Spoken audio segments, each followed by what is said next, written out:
దేవునికి ప్రియమైన వారలారా, మీరందరూ బాగున్నారా? మరొకసారి ఈ అపోస్తలిక్ ఫెయిత్ గెచ్చమని ఆశీర్వాదపు కార్యక్రమాల్లో మీతో కలుసుకోవటానికి మహాదేవుడు కృపను అనుగ్రహించి ఉన్నాడు. మరి గతించిన దినాలు, కాలాలు, సమయాలన్నీ కూడా దేవుడు తన ఉచితమైన అపారమైన కృపలో, ప్రేమలో భద్రపరిచి మనందరినీ కూడా నడిపించి ఉన్నాడు. మీరు ఏ ప్రాంతానికి, ఏ స్థలానికి చెందినవారో ఈ టీవీ కార్యక్రమాన్ని మీరు చూస్తున్నారు ప్రియులారా. ఈ కార్యక్రమాలు మీకు, మీ కుటుంబాలకు దీవెనకరంగా, ప్రోత్సాహకరంగా ఉన్నవి. మీ నిమిత్తం మేము అనుదినం ప్రార్థన చేస్తూ ఉన్నాం.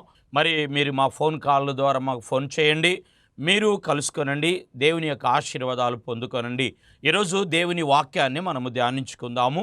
పరిశుద్ధమైన బైబిల్ గ్రంథములో నుండి మత్తయి సువార్త 18వ అధ్యాయము 20వ వాక్య భాగాన్ని మనం చదువుకుందామండి. ఏలయనగా ఇద్దరు ముగ్గురు నా నామమున ఎక్కడ కూడి ఉందరో అక్కడ నేను వారి మధ్య ఉందునని చెప్పెను. ఈరోజు మన ధ్యాన అంశం ప్రియులారా, మనం కూడి ప్రార్థించినప్పుడు దేవుడు కార్యమును చేస్తాడు. ప్రియులారా, దేవుని వాక్యములో మనం ధ్యానిస్తూ ఉన్నాం.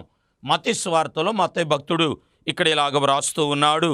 మరి యేసు ప్రభువారు ప్రియులారా తన శిష్యులను, శాస్త్రులను, పరిసయ్యులను ఉద్దేశించి ఆయన తన బోధను, తన సువార్తను ప్రకటిస్తున్న దినాలలో వారికి ఉన్న డౌట్లన్నీ కూడా క్లియర్ చేస్తూ, వారితో మాట్లాడుతూ ఆయన వారితో చెప్పే మాట ఏమిటంటే ప్రియులారా, వాక్య భాగంలో మనం చదువుకుంటున్నాము కదా, గొర్రెలను గూర్చియు, మరి తగ్గించుకునే విషయంలోను, తీర్పును గూర్చియు, సాక్షులను గురించియు, చిన్నబిడ్డలను గురించి 18వ అధ్యాయంలో చెప్తూ 20వ వాక్య భాగంలో అంటాడు, ఎక్కడ ఇద్దరు ముగ్గురు నా నామమును కూడి ఉంటారో వారి మధ్య నేను ఉంటాను, ఉందునని వారితో చెప్పెను. స్తోత్రాలు, హల్లెలూయా. మరి ఎన్నో సమస్యలు, అసమాధానాలు, ఆటుపోటులు, నిరాశల మధ్య మీరు నలిగిపోతున్నారు మిత్రమా, ప్రియులారా. మీరు ఏ ప్రాంత నివాసులో, ఏ స్థలములో నుండి వాక్యాన్ని వింటూ ఉన్నారు? ఈ రోజున దేవుడు వాక్యములో నుండి, వర్తమానంలో నుండి మాట్లాడుతున్నాడు కదా. ఆయన మీరు అనుకున్న కార్యాలన్నీ నెరవేరుస్తాడు. అయితే ఒక చిన్న ఆజ్ఞ, ఒక చిన్న షరతు ప్రియులారా, ఒక చిన్న ప్రణాళికను దేవుడు చెప్తున్నాడు. అదేమిటంటే, మీరు ఆయన నామమున ఇద్దరు లేక ముగ్గురు కూడి మీరు ప్రార్థన చేయాలి. మీరు కూడుకుంటున్నారా? కూడి ప్రార్థిస్తున్నారా? కూడి మందిరానికి వెళ్తున్నారా? కూడి ప్రియులారా మీరు పరిచర్య చేస్తున్నారా? కూడి మీరు దేవుని పనిలో ముందుకు సాగుతున్నారా? ఈ రోజుల్లో, ఈ దినాల్లో సమకూడటం ప్రియులారా చాలా కష్టంగా ఉన్నది. బైబిల్ అంటుంది కదా, సహోదరులు లేక దేవుని బిడ్డలు లేక దేవుని సంబంధించిన దైవ సేవకులు మరి ఐక్యత కలిగి ఉండటము ఎంత మేలు, ఎంత మనోహరమని వాక్యము సెలవివ్వబడుతుంది. నా ప్రియ సహోదరి సహోదరులారా, ముఖ్యంగా యవన బిడ్డలారా, యవనస్తులారా, మీ జీవితాల్లో గత సంవత్సరాల్లో నలిగి వేసారి ఉన్నారు. నిరాశగా కృంగి బలహీనపరచబడ్డారు. కార్యాల కొరకు ఎదురు చూస్తున్నారు, మేలుల కొరకు ఎదురు చూస్తున్నారు. అద్భుతాలు నా జీవితంలో జరుగుతాయా? నేను నిరాశపడ్డాను, కృంగి ఉన్నాను, అంతా కోల్పోయాను, చేతికి అందిని కూడా జార విడిచాను, నా జీవితంలో ప్రోత్సహించి సహకరించేవారు లేరని మీ జీవితాల్లో ఒక ఆలోచన, ఓ ప్రణాళికను కలిగి మీరు నిరాశగా ఉన్నారు. దేవుడు అంటున్నాడు కదా, ఆయన ప్రియులారా ఆదిలో అద్భుతములు చేసి ఆదిలో తన ప్రజలను నడిపించిన దేవుడు అప్పుడు ఎంత శక్తి సామర్థ్యములు కలిగి ఉన్నాడు, ఇప్పుడును మన మధ్య, మనలో ఆయన అలాంటి దేవుడు సామర్థ్యము కలిగి ఉన్నాడు అంటున్నాడు కదా. మీరు కూడి ప్రార్థిస్తే ఆయన తన కార్యాన్ని చేస్తారు. మీరు కూడుకోండి, దేవుని మందిరంలో కూడుకోనండి, మీ ఇంటిలో మీరు కూడి ప్రార్థియండి.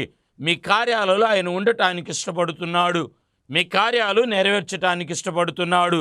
అయితే ప్రియులారా, మీరు సమకూడటం లేదు, మీరు కూడుకొనటం లేదు. ఇద్దరు ముగ్గురు కూడిన చోట నేను ఉంటాను అంటాడు.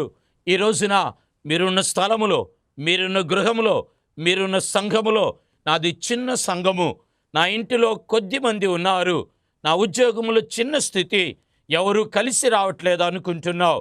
నువ్వు సమకూడటానికి, ఐక్యపడటానికి, నువ్వు సమకూడి ప్రియులారా సమాధానంగా ఉండటానికి, ప్రార్థించటానికి ప్రయత్నం చేయి.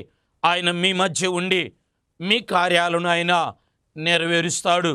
చాలామంది సమకూడతారు కానీ ప్రియులారా, వాక్యములో మనం చూస్తాం కదా, దేవుని వాక్యములో అపొస్తలుల కార్యము 2వ అధ్యాయము 46వ వచనాన్ని మనం చదువుకున్నప్పుడు అక్కడ ఈ విధంగా రాయబడుతుంది. వాక్యాన్ని చదువుకున్నప్పుడు, మరియు వారు ఏక మనస్కులై ప్రతిదినము దేవాలయములో వారు తప్పక కూడుకొని. స్తోత్రం, హల్లెలూయా. వారు కూడుకున్నారు ప్రియులారా. చాలా మంది కూడుకుంటున్నారు కానీ ఏక మనస్సు లేదు.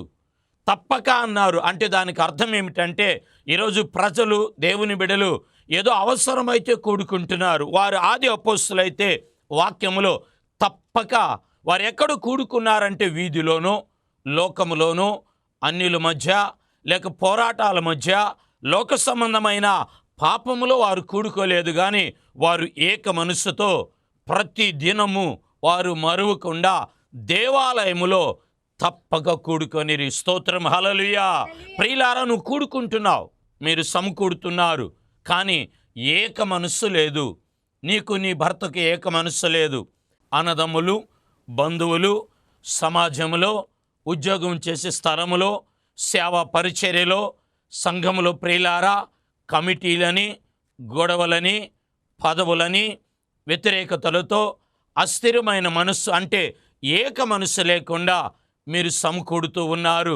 దేవుని వాక్యములు సెలవిబడుతుంది, ఈ ప్రజలు పెదవులతో నన్ను స్తుతిస్తున్నారు కానీ వారి హృదయం అంటే ఏక మనస్సు లేదు, వారు నాకు దూరముగా ఉన్నారు. నా ప్రియ సహోదరి సహోదరులారా, ఈరోజు దేవుడు మాట్లాడుతున్నాడు.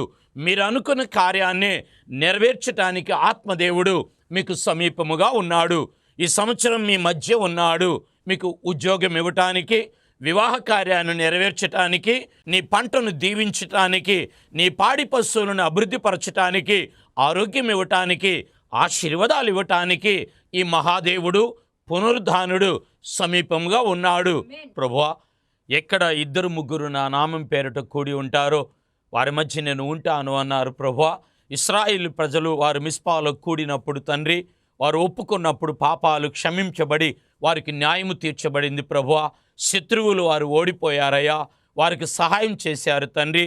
ఈ టీవీ ఛానల్ ముందు కూర్చొని ఏ ప్రాంతంలో వారి అవసరత కలిగి ఉన్నారు, అపోస్తలుకు ఫెయిత్ గెచ్చమనే ఆశీర్వాదపు కార్యక్రమాల ద్వారా వారి కార్యాలు నెరవేర్చి సహాయం చే తండ్రి. మీకు వందనాలు.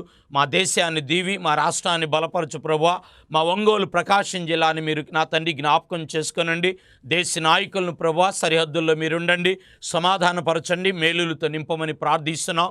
ఈ కార్యక్రమాలు దీవెనకరంగా, మేలుకరంగా కొనసాగించమని, వచ్చే వారానికి మమ్మల్ని సమకూర్చమని యేసు నామమున ప్రార్థించి అడిగి పొందుకొని ఉన్నాము తండ్రి.